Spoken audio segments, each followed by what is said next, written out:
சூப்பரான லஞ்ச் என்னென்ன பார்க்கலாம் வாங்க பாருங்க. அதாவது இந்த வருஷத்துக்கான புது அரிசி வாங்கி வந்தது. சரி போட்டு பார்க்கலாம், பழைய அரிசியை போடணும். என்ன இந்த வருஷத்துக்கு அரிசி எடுத்துருவோம். அதில் இந்த அரிசியை வந்து இன்னைக்கு போட்டு பார்க்கலாம், சமைச்சு பார்க்கலான்னு புது அரிசிங்க. போன வருஷத்து அரிசி இன்னும் இருக்குது, அது இருக்கட்டு. சரி இந்த வருஷம் போடும் அந்த அரிசி சமைச்சு பார்த்தா தான் மறுபடியும் உங்களுக்கு எப்படி இருக்குன்னு சொல்ல முடியும். அதனால சமைச்சு பார்த்தேங்க. சுட சாப்பிடும். பார்த்தீங்கன்னா பாவக்காய் வந்து ஒரு நாளைக்கு நான் என்ன செய்வேன், பாவக்காய் புளிக்குழம்பா வச்சுருவேன். இன்றைக்கி வந்து புளிக்குழம்பா வைக்கலாம். அதாவது கொஞ்சம் தேங்காய் அரைச்சி ஊற்றி சூப்பராக எப்படி இருக்குது. இது வந்து பார்த்திங்கன்னா நல்லா தோசை கூட வச்சுக்கலாம் நல்லா. அதனால தான் நான் வடை சட்டியோடவே எடுத்து வச்சுருக்கேன்.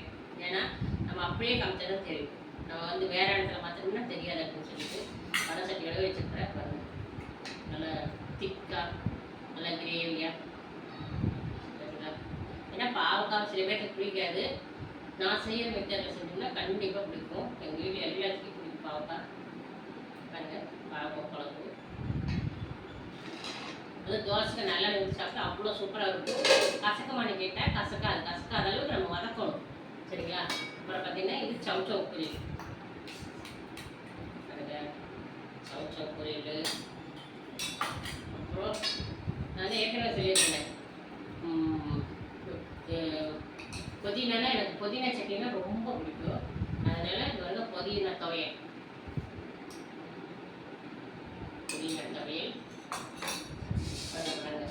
பார்த்தீங்கன்னா இது கரண்டி ரசம், சரிங்களா? கரண்டி ரசம் அப்புறம் பாக்கெட் தயிர். ஓகே ஃப்ரெண்ட்ஸ், நம்ம வீட்டில் இன்றைக்கி இதுதான் பாவக்காய் குழம்பு, சவுச்சவு பொரியல், புதினா துவையல், ரசம், தயிர். இதுதான் நம்ம வீட்டில் லஞ்ச் மாதிரி. உங்கள் வீட்டில் என்ன லஞ்சுன்னு சொல்லி கமெண்ட் பண்ணுங்கள்.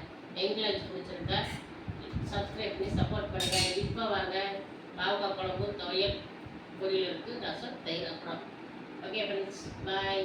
இப்போ நான் சாப்பிட போகிறேன். அப்போ எப்படி இருக்குன்னு சொல்கிறேன். கொஞ்சம் சுடுது.